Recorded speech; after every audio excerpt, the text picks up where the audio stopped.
Mira, pero lo que dice la literatura es que cuando se hacen las necropsias y se hacen los estudios, pues, no es tan común, ¿no? Entonces es inusual en los perros. Aunque el hígado a menudo se afecta en forma secundaria, en muchas enfermedades sistémicas agudas son extrañas las secuelas crónicas de infarto. Generalmente es en adenovirus cáncer tipo 1, que es el agente causal de la diabetes. Y el otro es la leptospira. La leptospira recuerden que los animales pueden quedar en daño renal también y pueden quedar con leptospira. Están eliminando leptospira renal. Están las espiroquetas, en los hígados, de los 4 de los 5 casos, y después que había iniciación de lesiones celular con resultantes respuestas inmunomediadas. Y ya con respecto al tratamiento, entonces, si ya estamos hablando de un proceso crónico, van a ver las medidas son casi similares para todos los pacientes porque llegan a ese estado final. Entonces, generalmente se trata de un tratamiento de sostén. Vamos a tener que utilizar las dietas que son para pacientes hepáticos, las HD, no, las HD son de corazón, no, pero sí son para hepáticos. Son dietas modificadas y medicaciones especiales para detener los procesos patológicos. En el caso de la calcosis, lo que vamos a hacer, en la inflamación mononuclear, en la fibrosis. Y aquí es donde entra algo que ustedes han visto que se está utilizando, que a veces lo utilizamos, ¿no lo tienen? La colchicina. Entonces, solamente la prednisona está aprobada para uso en canino en el caso de las hepatopatías. Recuerden que la prednisona tiene efectos antiinflamatorios y se puede utilizar a dosis también inmunosupresoras si el paciente está desarrollando una enfermedad autoinmune que ataque al hígado, pues podrían funcionar. ¿Cuál es el inconveniente? Pues que muchos animales ya están recibiendo corticoides y que es una de las causas de que se presente la enfermedad, entonces no va a funcionar bien. Y en lo posible nos tocaría hacer las biopsias, tratar de encontrar la causa de la enfermedad y tratar de hacer el tratamiento específico contra la enfermedad. Y el pronóstico global es reservado a mal. Generalmente no podemos encontrar la causa, no podemos erradicarla y el paciente está llegando a una etapa terminal.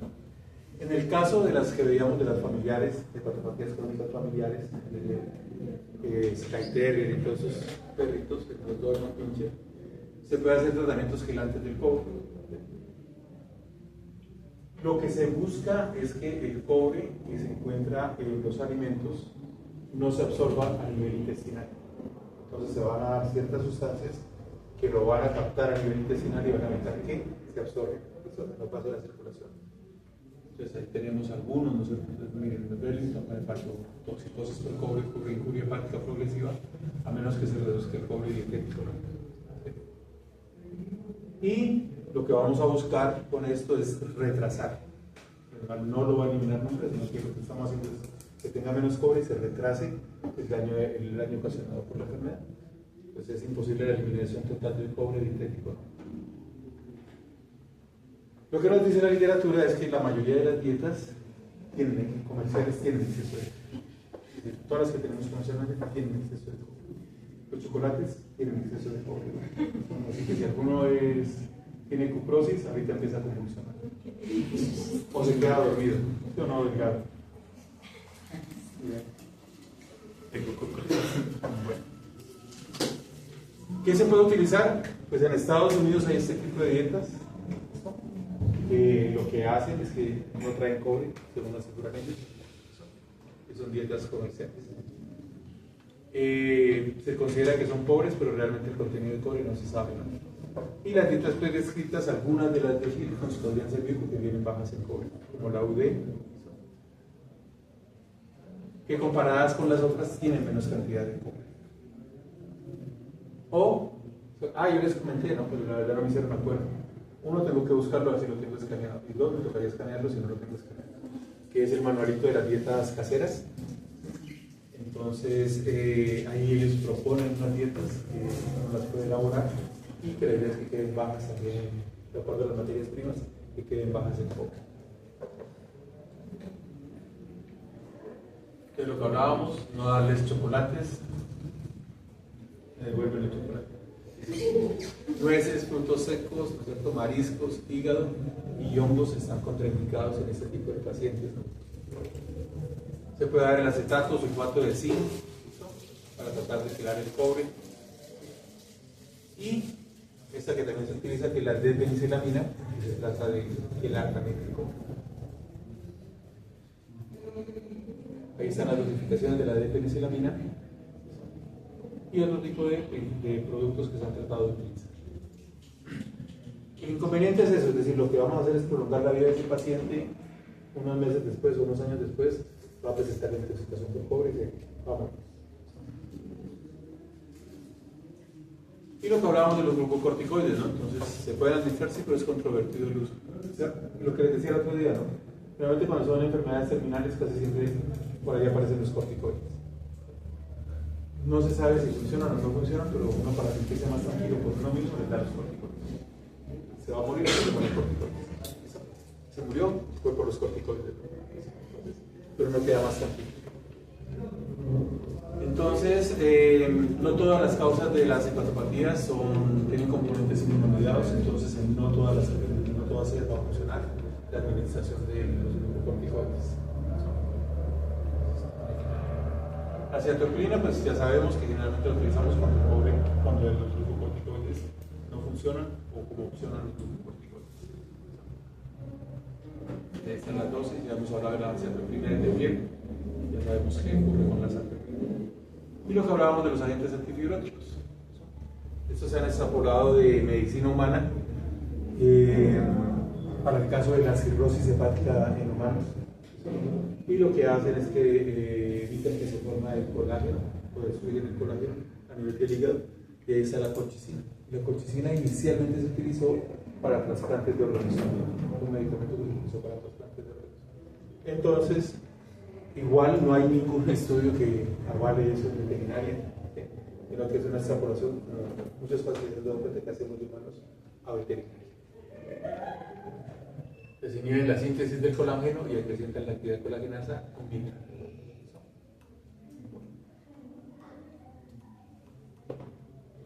¿Qué más tenemos? El resto pues son tratamientos de acuerdo a la sintomatología que presente el paciente. Entonces vamos a mirar si el paciente tiene vómito, tratamos el vómito, si tiene ascitis, tratamos la ascitis.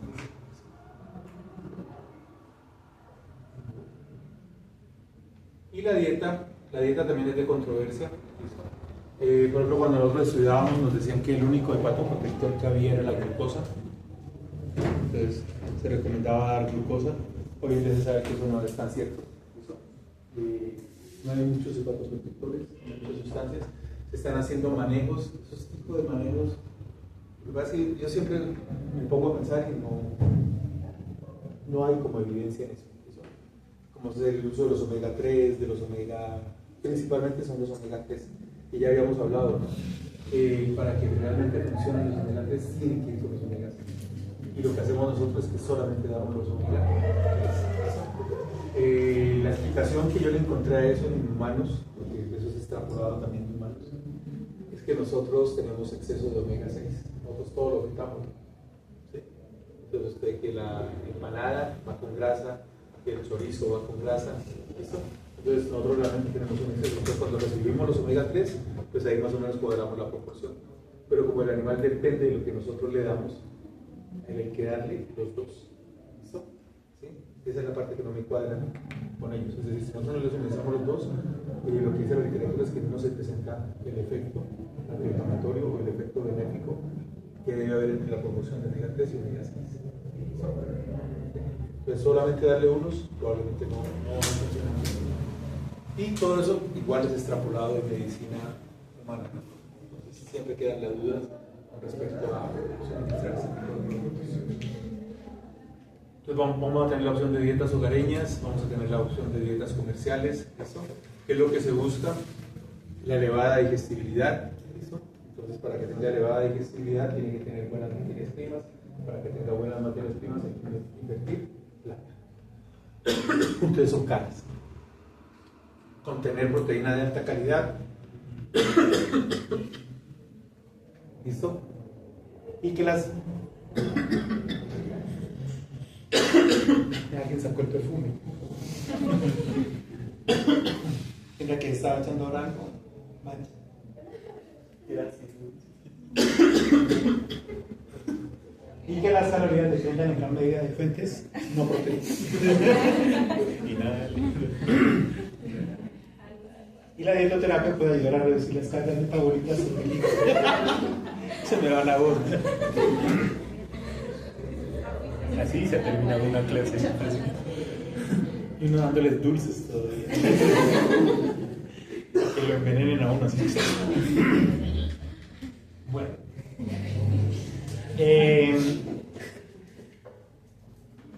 Nos faltan los shunts portosistémicos. ¿Esto?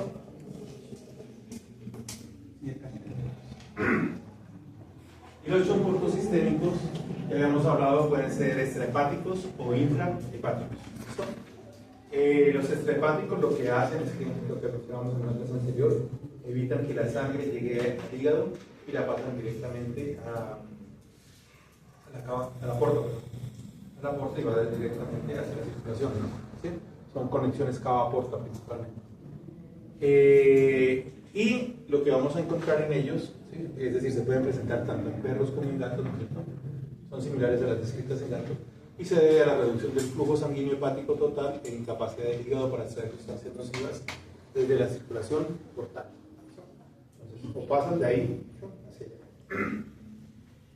En esos casos, todas esas sustancias tóxicas que se producen a nivel del ciego, ¿sí?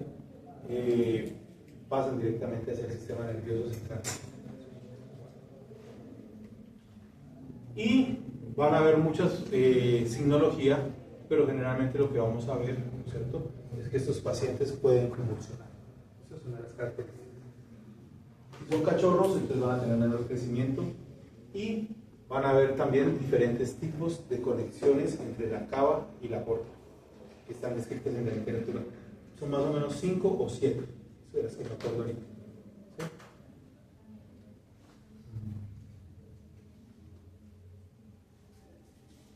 ¿Listo? Y la otra es que las más difíciles de tratar son las intrahepáticas.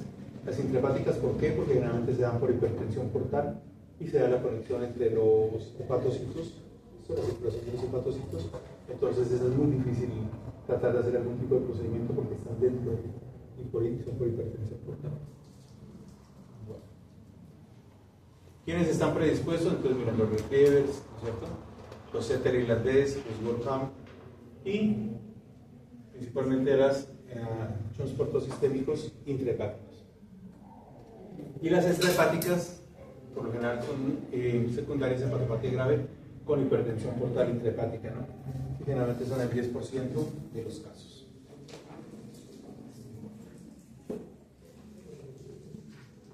Aspectos clínicos, entonces son parecidos a los de los gatos, acuérdense que los veamos con salivación, pueden presentar las convulsiones, ¿eso? El vómito, la diarrea, la pica. Bueno. Entonces son parecidas a los de los gatos, hay mucho que decir.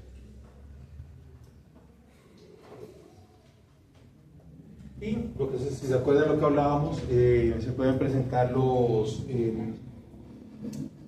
cristales urato en la orina, los podemos ver, o pueden presentar urolitiasis por urato. Es frecuente cuando hay ese tipo de anastomoses portosistémicas. Recuerden que hacemos la diferencia, era para los dálmatas, ¿no? Los dálmatas se pueden presentar también ese tipo de cristales. Y el rango etario de los afectados puede ser desde los 2 meses a los 8 años, y la mayoría tiene menos de un año, ¿no? No hay predilección sexual. Examen físico, como son animales muy jóvenes, estatura reducida, manto piloso de mala calidad, renomegalia, y la citis más frecuente en perros con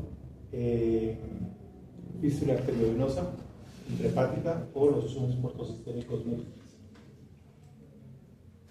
Y el diagnóstico básicamente lo podemos hacer por ecografía. ¿Listo? Se hace la ecografía, se puede colocar el Doppler, con el Doppler vamos a ver el flujo de sangre que está saliendo, la presión con la que sale esa sangre, y se determina el daño que puede estar ocurriendo. Y se puede mirar también, ¿no?, los hallazgos quimicopatológicos, puede haber microcitosis, hiperbuminemia, hiperactividad de la fosfatasa alcalina y de la LT leves, hipocolesterolemia, reducción del nitrógeno ureico sanguíneo y excesiva retención del agua hospitalaria. Bueno, ¿qué más debemos tener en cuenta?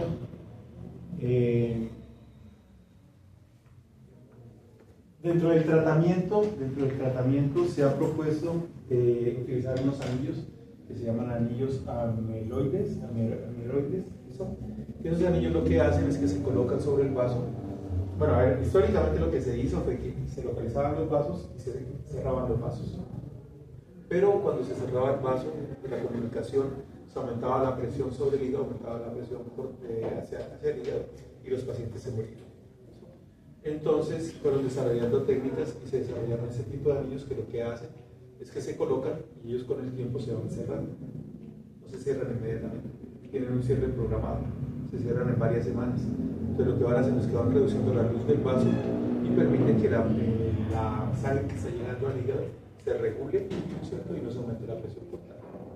Entonces esa es una de las técnicas que se ha utilizado para hacer este tipo de corrección quirúrgica. Yo creo que tengo un videito de eso.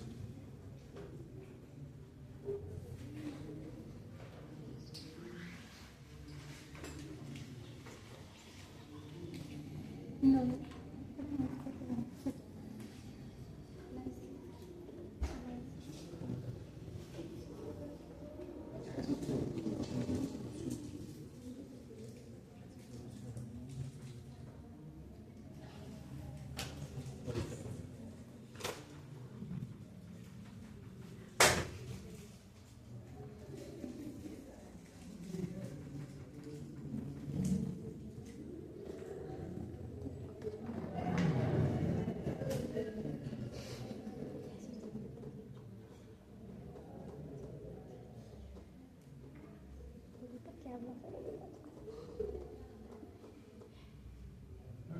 No lo tengo.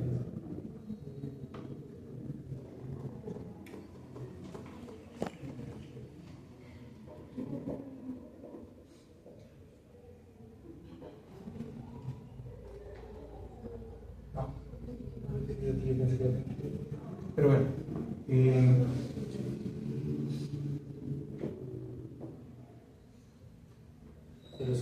ya lo busco para la próxima.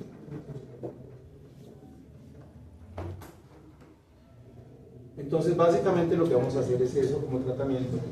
Y generalmente estos pacientes, la expectativa de vida siempre es menor. Bueno. ¿Qué más nos falta?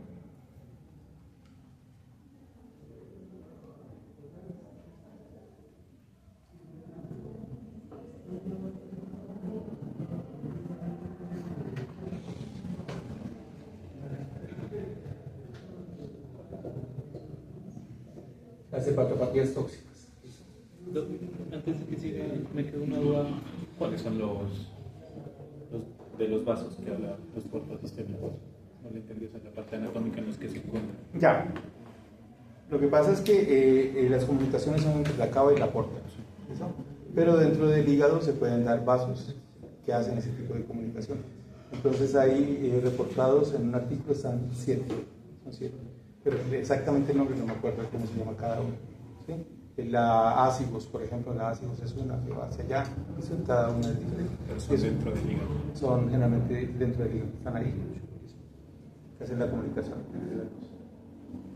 Y las hepatopatías tóxicas, entonces, generalmente se presentan por toxinas ambientales. Recuerden que los gatos son bastante susceptibles a las plantas, sobre todo. O se pueden presentar por medicamentos, ¿no? Los fármacos o toxinas ambientales. Y dentro de ellas, ¿listo? Vamos a tener varias sustancias, como son los pesticidas, ¿listo? Los herbicidas, los agentes de limpieza y las toxinas vegetales. En el caso de los felinos ya sabemos que ellos tienen problemas para el metabolismo de muchas sustancias, ¿listo? Y las reacciones adversas de importancia clínica observadas en perros con agentes terapéuticos y se deben a susceptibilidad individual. ¿Qué vamos a tener ahí?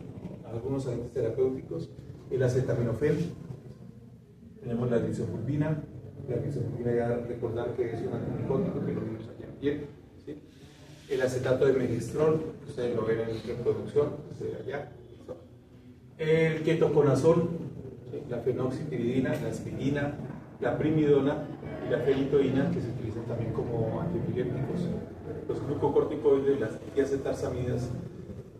Ventaja, la fenilbutasona ya no la utilizamos. Nunca habían utilizado fenilbutasona en perros ni en gatos, y según los últimos estudios tampoco se deberían utilizar en equinos, ¿no? El mebendazol, la dietilcarbamazina oxima, el alotano, que ya lo vimos como anestésico, el metoxiferano. Se pueden presentar algunas reacciones de tipo individual por el trimetilsulfa, y el naproxeno, ¿no? Ambientales, el aceite de pino, los arsenicales, el talio, el fósforo de zinc, el fósforo blanco, y eso pues ustedes ya lo vieron en toxicología. Y se pueden presentar casos agudos en los cuales, pues, de acuerdo a lo que sea, ustedes ya se han dado cuenta que dentro de lo que podemos hacer hoy en día están las infusiones lipídicas. Pues el paciente presenta una intoxicación y nosotros podemos utilizar las infusiones lipídicas. Y las infusiones lipídicas, yo creo que todo Guillermo les habló de eso, ¿no? ¿Sí? Lo que hacen es que captan el medicamento y favorecen la eliminación, lo mueven del sitio donde está concentrado y lo mueven para que se metabolice y se elimine. Entonces, eso es algo de lo que se está haciendo hoy en día. Decía el doctor Ricardo Correa que más o menos el 80-90% de las intoxicaciones responden a las infusiones lipídicas. Entonces, tienen intoxicaciones muy buenas. ¿Qué han visto ellos? Que algunos productos que son de uso humano, algunos fármacos de uso humano, que ya los han ido identificando, no responden a las intoxicaciones lipídicas. No sé, no es capaz de inmovilizar, pero son muy poquitos, ¿no? Y generalmente son personas que tienen tratamientos con desórdenes psiquiátricos o con este tipo de medicamentos. Bueno, ¿qué más debemos tener en cuenta? La dosis, la duración de la exposición y la composición química de la gente contribuyen a la expresión de toxicidad por organismo. Recuerden que la dosis hace el veneno, ¿no? Es una de las claves que se habla en toxicología. Hay cuestiones que si la dosis es baja, pues no se produce la intoxicación, pero si la dosis es alta, se produce la intoxicación. En algunos agentes ocasionan injuria hepática con rapidez, mientras que otros deben acumularse después de una exposición repetida, ¿no? Por acumulación. Hay algunos que son citotóxicos, pueden ocasionar colestasis o combinación, ¿no? Y en los perros solo se reconocieron la citotóxica y la combinada. Hay que mirar los hallazgos histopatológicos, los patológicos, y lo que generalmente encontramos es ictericia. Los pacientes van a desarrollar ictericia. Y se recomienda hacer la biopsia hepática. Están los diferentes tipos de lesiones.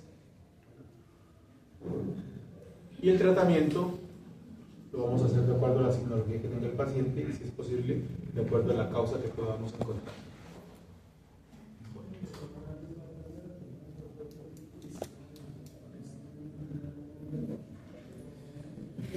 Esta parte casi no me gusta.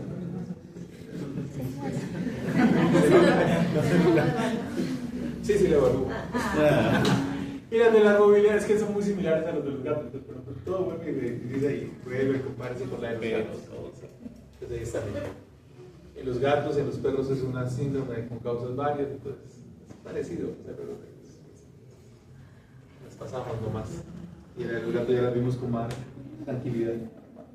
Bueno. Listo, entonces yo creo que podemos dejar ahí esta parte de hepatobiliar y vamos a seguir con renal, ¿no? Que es lo que nos falta.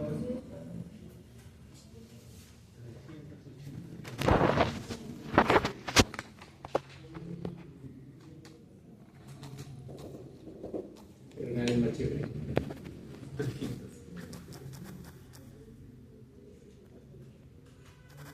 Eso sí es de primerito, ¿no? ¿Cuántas son, no? ¿Cuántas diapositivas son?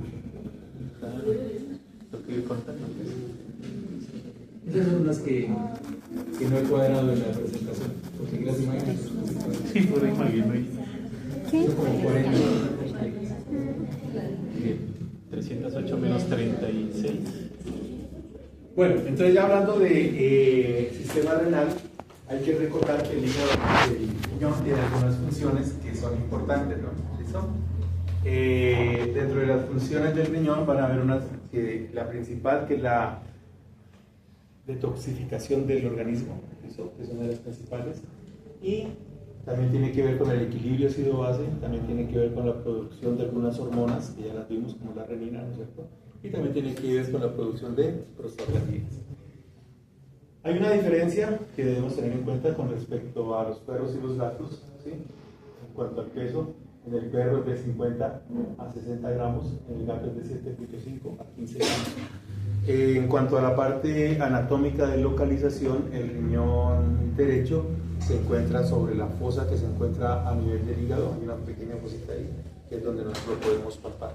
El izquierdo está suelto, entonces generalmente no palpamos el izquierdo del perro. En el gato los dos están más descendidos. Entonces en el gato es factible que nosotros cuando hacemos la palpación abdominal podamos palpar los riñones. ¿Sí? Hay que tenerlo en cuenta para no confundirse con cuerpos extraños. ¿Listo? ¿Sí? En el gato. Entonces en el gato es factible palpar los dos riñones, no es tan complicado. En cuanto al porcentaje del peso corporal es el 0,6% en los perros, que igual es el 0,6 al 1% en los gatos. Y esta parte que también es importante, que son las nefronas. Cada riñón tiene 400.000 nefronas en el perro, que tiene más nefronas comparativamente con el gato. El gato solamente tiene 200.000 nefronas. Eso va a tener una implicación. Recuerden que cuando se presenta la enfermedad renal crónica, básicamente tiene que estar dañado más del 75%. Entonces el gato tiene menos capacidad de reserva porque tiene muchas menos nefronas. La longitud, lo que les enseñan a ustedes en radiología es que se compara con L2 y es 2.9 veces el tamaño de L2 y en el gato es 2.7 veces y el ancho comparado con L2 ¿cierto? Es 1.6 y 1.7 veces. España.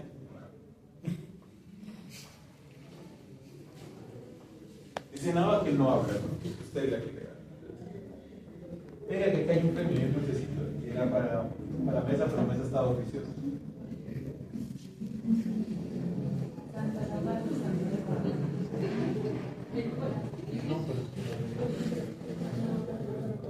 Y el color es rojo pardo, y en el caso del gato es rojo amarillo. Entonces, como tal, es un órgano multifuncional, ¿sí? Que tiene una gran capacidad de reserva. Ese es un inconveniente para nosotros como clínicos. La gran capacidad de reserva que tiene el riñón. ¿Por qué? Porque generalmente él recibe permanentemente injurias, se va dañando, pero no muestra signología. ¿Sí? Cuando ya tiene el 70.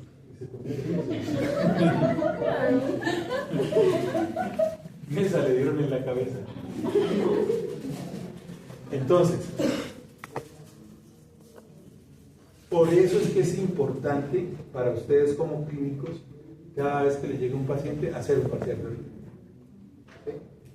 No hay una signología en los pacientes que tienen el daño renal que sea específica. Es decir, no hay una ictericia, no hay algo que le diga a uno si se está dañando el riñón.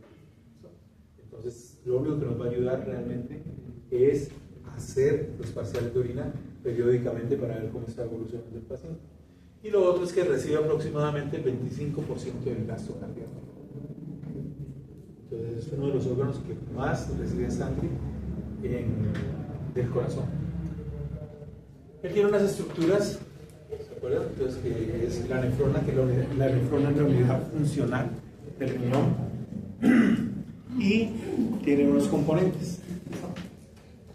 Dentro de esos componentes, el doctor nos puso a dibujar una nefrona, ¿no? Una nefrona está dibujada, pero en los textos. En un corte histológico no sale una nefrona. ¿Listo? Salen las partes de la nefrona, pero no sale la nefrona completa. Entonces tiene un glomérulo, tiene un túbulo proximal, tiene la porción delgada, tiene el asa de Henle, y el asa de Henle tiene la porción delgada, la porción ascendente del asa de Henle, tiene el túbulo contorneado distal, tiene el túbulo colector, y tiene túbulo colector en la corteza y en la médula. ¿Listo? Entonces tiene una parte externa que es la corteza y una parte interna que es la médula. ¿Listo? Y cada una va a cumplir unas funciones diferentes que es para formar la orina. La orina como tal es un ultrafiltrado del plasma. Entonces pasa la sangre y se empieza a sacar el agua y se empieza a sacar las sustancias que son tóxicas. Y el organismo lo que hace, lo que vamos a ver ahí, es que va a reabsorber la mayoría de las sustancias que se van a eliminar. Eso vuelve y la reabsorbe y entonces va dejando una concentración de algunas de ellas. ¿Listo? Entonces el glomero lo que tiene que ver es con la filtración plasmática. ¿Sí? Recuerden que hay una orina primaria que es la que tiene todos los componentes y se empiezan a reabsorber porque algunos se necesitan. Y en el túbulo proximal, miren, esto es lo que va a hacer permanentemente, ¿no? Hace una orina primaria y se empieza a reabsorber el agua. ¿Sí? Se empieza a reabsorber la sal, cloruro de sodio, eso, más o menos el 70%. Se empieza a reabsorber el bicarbonato, más o menos el 90%. Casi la totalidad de la glucosa, los aminoácidos y las secreciones de iones orgánicos. Entonces, se hace una orina primaria y después decidimos que no todo se puede perder, ¿no? En la porción delgada del asa de Henle hay una dilución del líquido tubular, ¿sí? Y en la porción ascendente se le absorbe más o menos un 20% del cloruro de sodio y hay una dilución del líquido tubular. Y en el túbulo contorneado distal se sigue haciendo reabsorción del cloruro de sodio y se hace excreción activa de calcio. Y en el túbulo colector a nivel de la corteza se hace la secreción de potasio, ¿sí? A través de la aldosterona, de hidrogeniones y reabsorción de agua. Aquí lo que nos podemos dar cuenta es que lo que le enseñan a uno en fisiología es que cuando tenemos alteraciones del equilibrio ácido-base, vamos a tener acidosis metabólica y tenemos alcalosis respiratoria, que si tenemos alcalosis metabólica tenemos acidosis respiratoria. Pero hay un tercer componente, que es el riñón, ¿no? Que tiene que ver con el equilibrio ácido-base. Entonces el riñón no es inmediato como es en la cuestión de la respiración, es más tardío, se demora más horas, pero tiene que ver que de acuerdo a cómo se encuentra el equilibrio ácido-base, o elimina hidrogeniones, ¿no es cierto? O retiene hidrogeniones para tratar de cuadrar, también de compensar el equilibrio ácido-base. Entonces también, desde ese punto de vista, está relacionado con el equilibrio ácido-base. Y en el túbulo colector a nivel de la médula hay reabsorción o secreción de potasio, reabsorción de agua y reabsorción final de cloruro de sodio. Entonces, como tal, la nefrona es la unidad básica estructural del riñón. ¿Sí? ¿Por qué? Porque ya habíamos hablado, ¿no? Tiene que ver con el equilibrio ácido-base, tiene que ver con la eliminación de toxinas del organismo. Y lo que vimos, entonces, está formada por el glomérulo, por el túbulo proximal, por el túbulo distal, por el túbulo colector, ¿cierto? Y transporta la orina a la pelvis renal. Recuerden que hay una pelvis que debe llegar la orina y de la pelvis se va por los ureteres.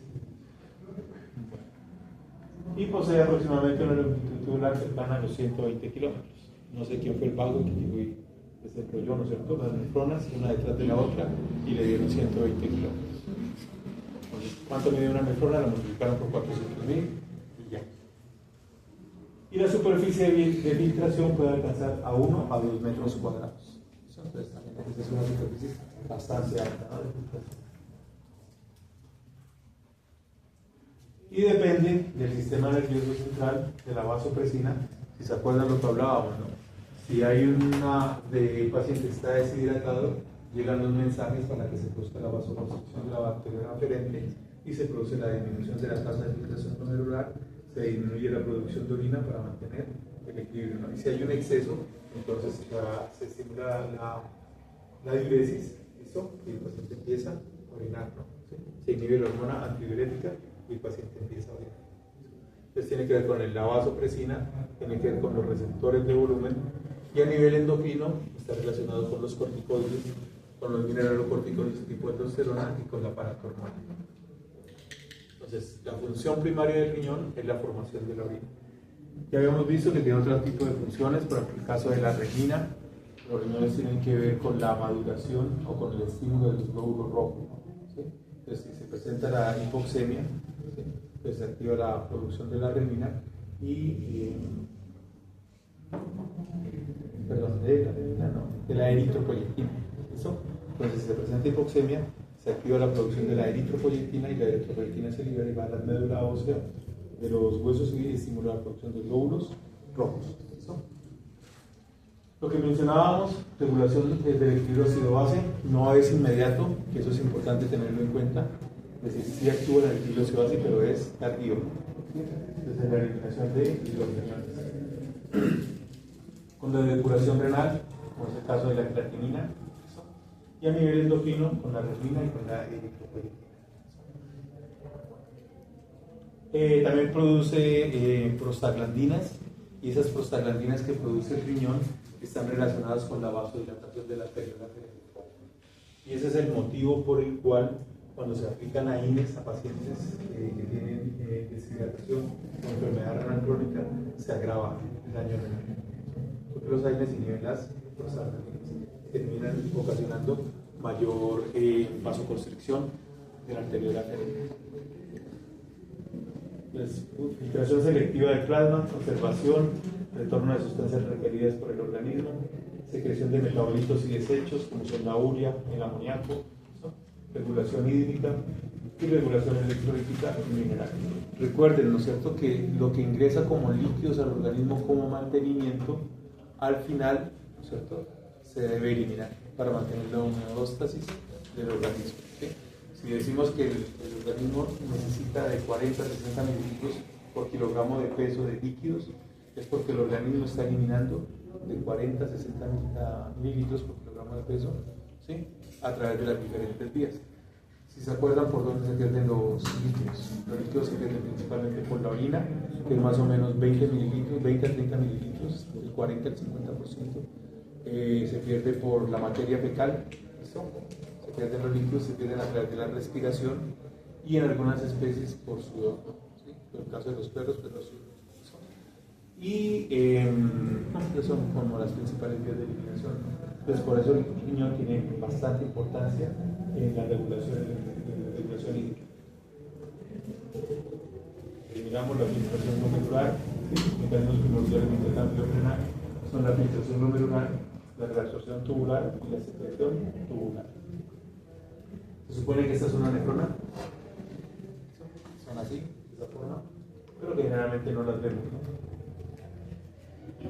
Y tienen que ver con el volumen y la presión sanguínea adecuados, ¿no? El flujo renal, la presión sanguínea es la que determina, ¿sí?, la velocidad de filtración. ¿Se acuerdan que se baja la presión, entonces se disminuye la filtración glomerular?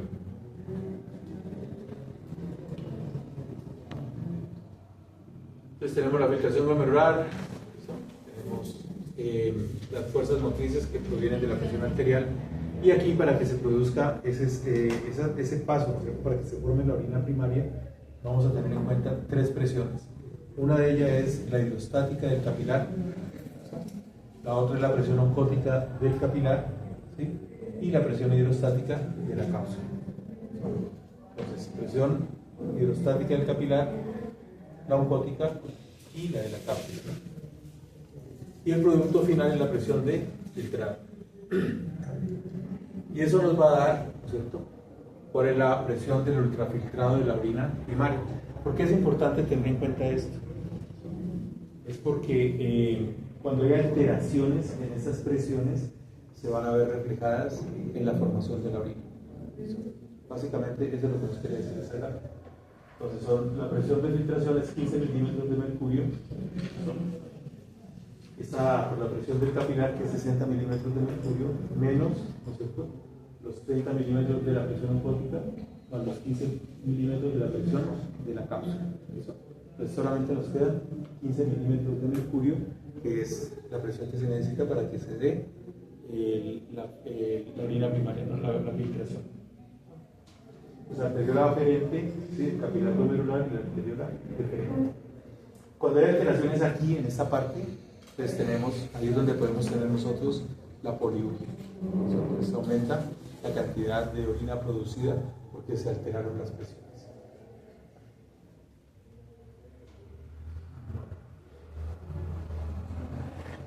Bueno, entonces antes de continuar con esta parte, la parte semiológica, ¿no? Pues cuando nosotros vamos a palpar el sistema renal, cuando vamos a hacer el examen semiológico, ya habíamos hablado de que podemos palpar el riñón derecho, ¿sí?, el izquierdo en el caso del perro es un poquito más difícil porque está suelto, ¿sí?, pero en el gato es más fácil. Los ureteres no los palpamos, ¿sí?, La vejiga va a depender, la palpación de la vejiga va a variar, depende de que la vejiga se encuentra a nivel de la pelvis, ¿sí? Cuando está vacía, cuando se llena, desciende hacia la cavidad abdominal. Entonces, cuando la vejiga está llena, la podemos palpar, la cavidad abdominal, y si está vacía, no. Generalmente no la palpamos porque está muy alta, no la podemos palpar. La uretra no la palpamos, excepto que no la podemos visualizar, sino que la sospechamos en el perro, en la parte de la uretra peniana, que la podemos analizar. Y en la perra, pues igual podemos analizar la uretra, pero no podemos palpar. Hay una diferencia entre el macho y la hembra. Recuerden que el macho tiene el hueso del pene, entonces es importante porque el hueso del pene es una de las causas de las obstrucciones de la urolitiasis en los perros. En la hembra, como no existe esa estructura y la uretra es un poco más gruesa, entonces no se presenta ese tipo de problemas. Es más raro que se presenten obstrucciones en las perras. En el macho no, en el macho generalmente llegan los urolitos ahí hasta el hueso, ahí la uretra no se puede distinguir porque va por el medio del hueso, entonces ahí quedan atrapados los urolitos. Tiene un esfínter externo, ¿sí? Y ¿qué más debe presentar con respecto a la semiología? Básicamente sería eso. Filtración glomerular, entonces moléculas de peso superior a 66.000 Daltons no pueden atravesar el glomérulo, ¿sí? Y la carga eléctrica es otra barrera. Mientras más alta sea la carga negativa, más difícil el paso al espacio de Bohr. ¿Se acuerdan que eso tenía que ver con el caso de los aminoglicosidos? Que tiene que ver con la acumulación dentro de la persona por las cargas eléctricas que se van acumulando y que llegan a concentraciones tóxicas. Y las que logran atravesar el glomérulo, usualmente menos de 20 miligramos por litro, son clausónicas. Y menos del 1% que pasa el filtrado alcanza la orina.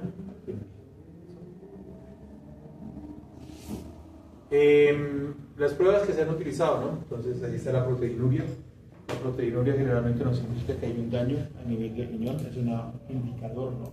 Para establecer afecciones que inducen daño renal. Pero se puede presentar, por ejemplo, por ejercicio se puede presentar proteinuria, por fiebre se puede presentar proteinuria.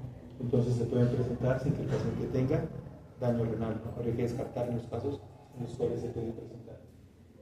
Por esa razón, entonces no es una prueba de daño renal, ¿sí? Ni su ausencia excluye la afección. ¿Por qué razón? Porque ya se han hecho pruebas que identifican antes, ¿no es cierto?, si se presenta daño renal, aunque están en controversia, ¿no? ¿Sí? Hace 8 o 9 años se empezó a hablar de la dimetilactinina simétrica, ¿listo? SDMA, ¿listo? Pero resulta que los últimos estudios que se están haciendo no es tan específica del riñón. Hicieron muchos estudios, se promocionó la prueba, se considera, ustedes la guideline de enfermedad renal crónica, que se habló en uno de los artículos para la clasificación del paciente, ¿no? Para clasificar la enfermedad renal crónica en leve, en moderada o en severa, que se tienen en cuenta estos indicadores como la creatinina, ¿no es cierto?, el BUN. Hoy en día lo están revaluando, están empezando a cuestionarse si realmente la dimetilactinina simétrica es la prueba que se necesita. Y se están planteando otro tipo de pruebas para detección temprana del daño renal. Y el ultrafiltrado contiene la mayor cantidad de desechos del organismo. Por ejemplo, un perro de 15 kilogramos, la filtración es de 65 mililitros por minuto, lo cual nos va a dar 100 litros de ultrafiltrado en 24 horas. Miren el trabajo tan tenaz que hace el riñón, ¿no? Él alcanza para un perro de ese peso a pasar hasta 100 litros a través del riñón, ¿no? Y la reducción en la presión de ultrafiltrado es consecuencia de cambios en la presión, ya sean prerrenales o postrenales. Recuerden que podemos tener bajas de la presión, ¿no es cierto?, por deshidratación, ¿sí?, o por obstrucciones, en el caso de las postrenales, ¿no?, o reducción en el número de glomérulos, que puede ser congénito o adquirido. Esa es la parte que nosotros se nos dificulta, ¿sí? Me explico. Nosotros utilizamos los AINES, creo que eso ya se los comenté, que pueden ser nefrotóxicos, o los aminoglucósidos, que son nefrotóxicos. Se los aplicamos al paciente y como no vemos ningún cambio en el paciente, pensamos que no hubo ningún daño. ¿Sí? ¿Qué es lo que sucede? Es que él tiene el 75% de reservas y los daños no los vamos a ver en ese momento. Los vamos a ver a lo largo del tiempo cuando se presente el daño del 75%. Es decir, el 75% no aparece de un momento a otro. Es la consecuencia de muchos daños que hemos ido haciendo durante la vida del paciente. ¿Listo? Pues aplicamos AINES, aplicamos a dosis altas, aplicamos por tiempos prolongados, aplicamos aminoglucósidos, hacemos combinaciones de furosemida con aminoglucósidos, ¿listo? Hacemos combinaciones de furosemida con AINES, que son neurotóxicas, pero no lo vemos ahí. Y en ese momento en el paciente se recuperó el paciente, para nosotros quedó bien, pero a largo plazo se va a presentar ese tipo de reducción en el número de micronas en el número de glomérulos. Y lesiones directas sobre el glomérulo, ¿no? Como son la amiloidosis o como son las glomerulonefritis. El caso de la reabsorción tubular frente al regreso de sustancias desde la luz tubular hacia el certicio y sangre, y el traslado selectivo de moléculas necesarias para la vida, principalmente en el túbulo contorneado proximal, que corresponde a 99.3 litros por día para el cañón del ejemplo. Entonces miren, él para el de 15 kilos, él va a filtrar 100 litros, pero va a reabsorber ¿cuánto? 99.3 litros. Y al final solamente le quedan 700 mililitros, que es la producción de ese paciente. Entonces todo lo que trabaja el riñón para poder concentrar solamente lo que va a desechar en esos 700 mililitros. Tiene dos mecanismos básicos en el caso de la reabsorción tubular, ¿no? La activación de la sodio-potasio TPasa, que es el mecanismo activo en el cual se reabsorbe el sodio, se reabsorbe el potasio, los aminoácidos, las vitaminas y el agua, entre otros. Y mecanismos pasivos, que son los procesos de difusión de mayor concentración a menor concentración, y los procesos de ósmosis. Y vamos a tener también mecanismos de transporte, una molécula se liga de transporte primaria de otra, entonces, y se arrastra, ¿no? Termina arrastrándola por el transporte. Entonces, moléculas que se unen al sodio, atrayendo aniones como el cloro, el bicarbonato y los fosfatos. Entonces, sodio, glucosa y aminoácidos lo traen agua por ósmosis.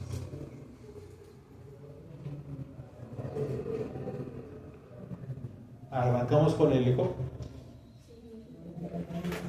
Listo, vamos. ¿Quién empieza? ¿Ya hay marcadores? Ya.